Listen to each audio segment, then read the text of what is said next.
In 2024, Dorney Park is something that they don't do very often, and that is building a new roller coaster. Yeah, it took them 12 years to build a new coaster after Stinger, which was removed in 2017. So their latest coaster that's operating was actually possessed, and even that was a relocation. So the latest new, ground up, brand new coaster to go to Dorney Park was Hydra, and that was in 2005. It took them 19 years to build a brand new coaster. Oh, those poor souls of Eastern Pennsylvania. At least they got Hershey, though, and it definitely could be worse, though.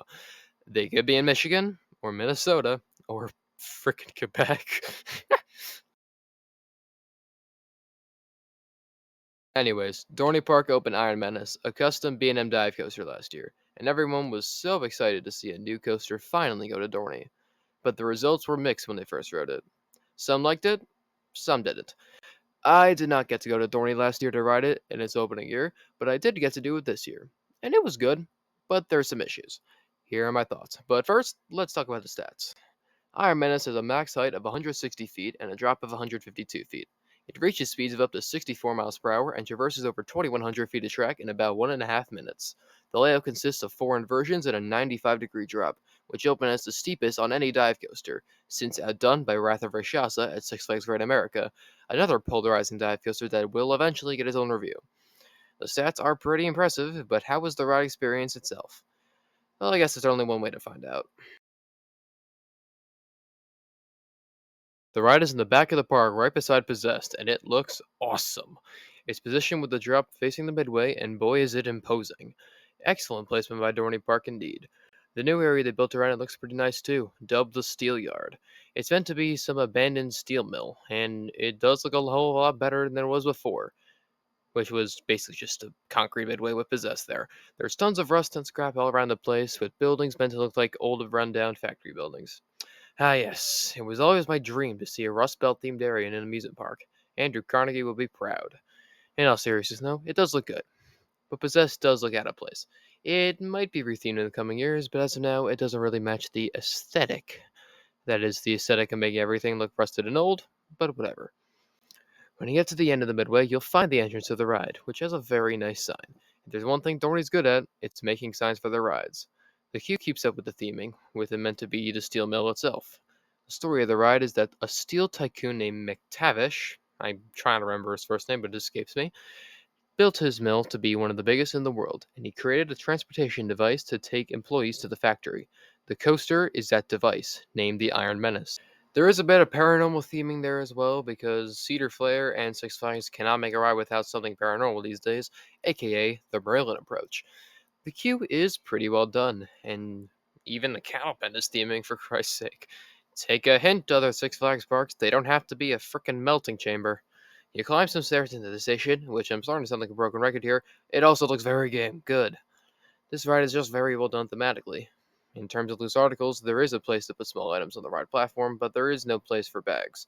There are lockers at the ride entrance, though, or if you don't want to spend more money than that, or just don't trust people, you can always find a good hiding spot. I kid, but anyways, there's 3 trains, each one consists of 3 rows of 7. Now with Iron Menace, you can choose your row if the park isn't busy, which is pretty common. If you go to Dorney and the lines are long, either your luck is pure shite or you're there during haunt. If it is crowded, however, they may assign a row, and if I had to choose, I'd go in the front. The back has the best airtime, but the front gets the speed and the visual on the drop. So you're now in the train, and you pull down your vest restraints, which are pretty controversial among enthusiasts. I prefer the standard over-the-shoulder restraints, to be honest, and these vests do have a reputation of being restrictive, but they're fine to me. They're a bit tight at first, but I do get used to it. Now it's time for the ride itself, and it's time to also break it down element by element. The ride-ups give the all clear, and you go up your lift hill. Horns blare. Sometimes there's smoke, usually not, but sometimes there is, and an evil laugh rains down from above. The lift is actually quite steep, and you get an excellent view of the park from the top. It's genuinely stunning. You then crest into the holding brake, which holds you there for a pretty good bit, actually. Some dive coasters will just hold you there for a second, but Iron Menace really hangs you there. It then releases, and you plunge down your 95-degree drop, which is really good. Dive coasters can be very gimmicky, but it's still a damn good gimmick. You get excellent airtime in every row, and then rise up into the first inversion, an element. If you didn't know, every dive coaster made after Oblivion and then random one in Taiwan has an Immelman right after the drop. It's basically law at this point that dive coasters have to do this. The valleys before and after this Immelman are pretty decently forceful, but you then start to see the main issue with this ride, the rattle. These moments of high forces are decently shaky, which doesn't really affect me, but can definitely affect other people. After this Immelman is a zero G-roll, which is my favorite type of inversion. I mean, it's in the damn name. This one is kind of underwhelming though. It's a bit floaty, but there's not much whip at all. It's probably the weakest inversion on the ride, if I had to say. After that, though, is the best inversion, the inclined loop. These are kind of rare elements these days, but they're very underrated. This one is no different. It's super intense, mainly due to how tight it is and how the train rips through it. Iron Menace has very good pacing and can really haul when it's warmed up. You then go into your final inversion, a long, drawn out corkscrew, which has some pretty decent hang time. Finally, you turn into the brakes. This should be a nice, graceful ending to the ride, right? You'd think that. Nope. Right before you reach the brakes, there is this jolt that comes out of frickin' nowhere. It's visible on and off ride. It doesn't hurt or anything, but it does feel very, very wrong. No other B&M has something like this. There has to have been some kind of alignment error or something, because that just shouldn't happen. It's so bad, it's like funny. Like I laughed my damn ass off when I first wrote it, because like, what? Anyways, that's the ride. So, what are my pros with Iron Menace? A. The drop is genuinely great. B. The theming and presentation are very well done. C. The inversions, for the most part, are intense and fun. D. The pacing is great. Alright, now for the cons. There's only one major con, but it's pretty big. The rattle. Like I said earlier, the rattle is only really felt in moments of high G forces, but it can be pretty bad. The worst seat by far is an end seat in the middle row. It can be genuinely uncomfortable on that seat.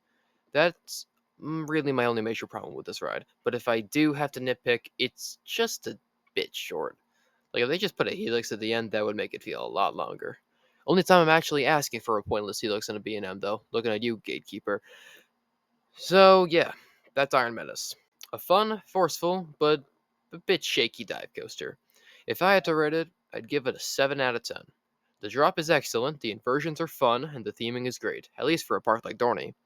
Just watch out for the rattle on those end seats. This is a very fun ride, and it's just nice to see Dorney get a big new coaster. Even if it's not some new A-list attraction. Hopefully, this signals that smaller parks in this chain can get a brand new coaster. Hell, frickin' Great Escape of all parks got one. Who knows? At this rate, maybe even Six Flags America could get a new coaster.